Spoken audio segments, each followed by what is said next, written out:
Hi, I hope you're well today. I want to talk to you about the importance of being physically active as a way of staying sober more easily. And I'm going to give you an example of this. Yesterday morning, I woke up. It was a beautiful day outside. The sky was blue, the sun was shining, it was very crisp and frosty. And I decided that I wanted to go for my first ever run. I'm not into running. I don't enjoy running, but I decided that I wanted to start building up my running stamina. And so I was going to do a really short introductory run yesterday morning. And there were a catalogue of things that got in my way, that kind of became excuses, or could have become excuses in my mind as to why it would be a good idea to not go out and do the run that I planned to do. So it was things like it was really cold and I have really sensitive ears, and I thought that if I was running outside in the cold, my ears were going to get really painful. So that meant I had to dig around in a load of boxes outside in the shed to find my special hat that covers my ears, and I didn't feel like I could be bothered to do that. I thought that it was going to be cold and uncomfortable. I felt tired and not 100% okay. And there was loads of work I had to get done, and going out for a run would have interfered with that. I had countless justifications as to putting off my run and not doing it. But in the end, I actually did it. I made myself do it because I had it set in my mind that I was going to go and do this run. It was a really easy one. It was one where you intersperse short bursts of running with plenty of walking as well. So it wasn't the hardest run in the world. It was a nice, gentle introduction. It was part of that Couch to 5K. It was an app that I downloaded onto my phone. So I went out, did this run. And the benefit to me of going ahead and doing this run was that I felt fantastic. I was out of breath. I knew I'd worked my body. So I was feeling that sense of satisfaction and achievement that I was looking after myself. All of the feel-good chemicals in my brain, the dopamine, was working and I was feeling great. I had a sense of I guess it was a sense of confidence and just a general sort of overall feel-good factor that I'd made myself do it even though I hadn't wanted to do it. So I felt absolutely fantastic. Not only that, but the coldness of the air, the freshness of the day, the being out in nature and in the countryside just made me feel fantastic. It just made me come alive. I was noticing all sorts of things like the birds in the sky, the green of the nature around me, the freshness of the air. I was really tuned in with all of my senses to the world around me. So overall, it was a really fantastic experience. Don't get me wrong, it was hard work and it was uncomfortable at times, but I felt great afterwards. And the reason I'm sharing this with you is because there's so much research out there now, and they're doing more and more studies as we speak, that all demonstrate that doing some kind of physical activity enhances your well-being. Not only does it help you sleep better, because of course you're getting physical exercise that works your body, that means your body needs to rest and recover, so it helps you sleep well. But it also does release those chemicals in the brain that we call dopamine, that helps you to feel good about yourself. This is a feel-good chemical. It's a chemical that also gets released with alcohol and with sugar. So it's a really good way of replacing the dopamine high that you got with alcohol to get it in a healthier way with something else. So replacing that chemical with physical activity is a really good idea. What physical activity also does is it helps you manage your cortisol levels. Now, cortisol is a stress hormone, which basically means that you can deal with stress and anxiety a lot better when you're doing some kind of physical activity. It gives you more energy, it gives you more focus, it gives you more concentration, and it helps to manage those stress levels so you actually deal with stress better. And again, my early morning run yesterday is a really good example of that, because before I went on my run, I had all sorts of things flying through my mind about what I had to achieve that day.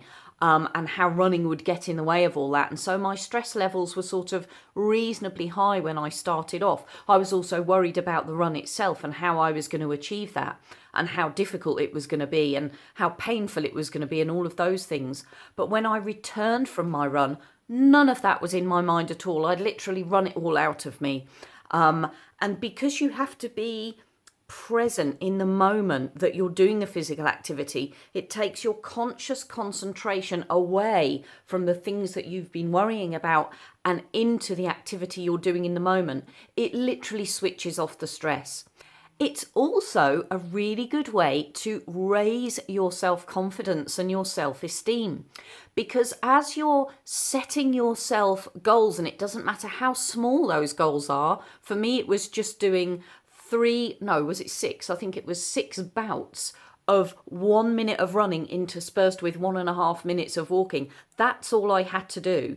That was my goal, and I achieved it. So it doesn't matter whether it's a small goal like walking to the shops and back, or doing 6 bouts of 1 minute of running, or whether it's a 5-kilometre run all in one go. It doesn't matter what the goal is, how small, how large.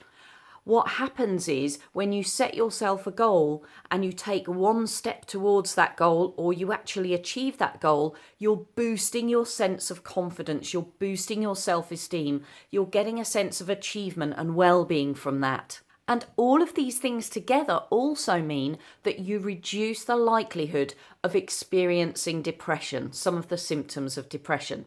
So being physically active is a really important way of enhancing your well-being.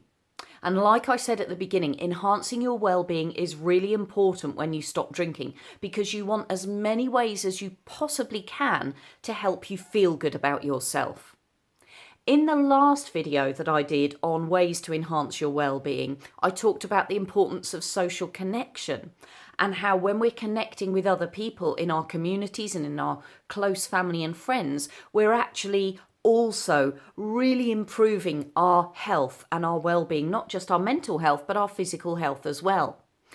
And the other advantage to being physically active or doing some kind of physical activity or exercise is if we're doing something that involves a class or a group, puts us in contact with other people, it also helps us to establish and maintain those important social connections. So what kind of thing is classed as a healthy physical activity? Well, it completely depends on your body's health and capacity for movement. So for instance, if you're someone that experiences some kind of disability or illness that means you're less mobile, it might be something as simple as going for a swim or a trip to the shops.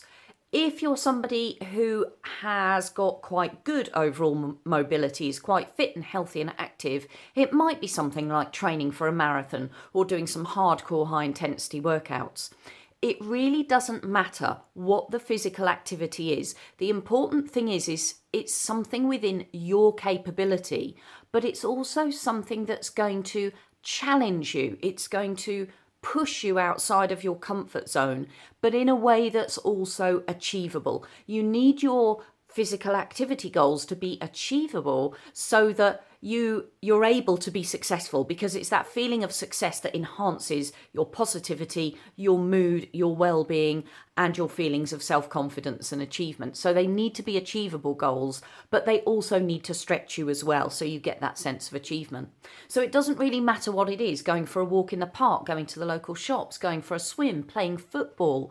It could be anything at all. It could be joining a class or a group. The more you do things that put you in contact with other people, the better, because you're also building those social connections, which are so important. The other thing you need to do is to choose activities that motivate you, that you have some sense of enjoyment or fulfillment from. It's no good achieving something that's really demotivating, especially when you're first trying to introduce some physical activity into your routine. You need to make sure that it's something you look forward to, something that you can build into your routine quite easily, something that's going to be motivating. And when you start introducing regular physical activity like this into your daily, weekly and monthly routine, and you start to build more social, healthy connections with the people around you, you're really upping your mental, physical health and well-being to an extent that it makes it so much easier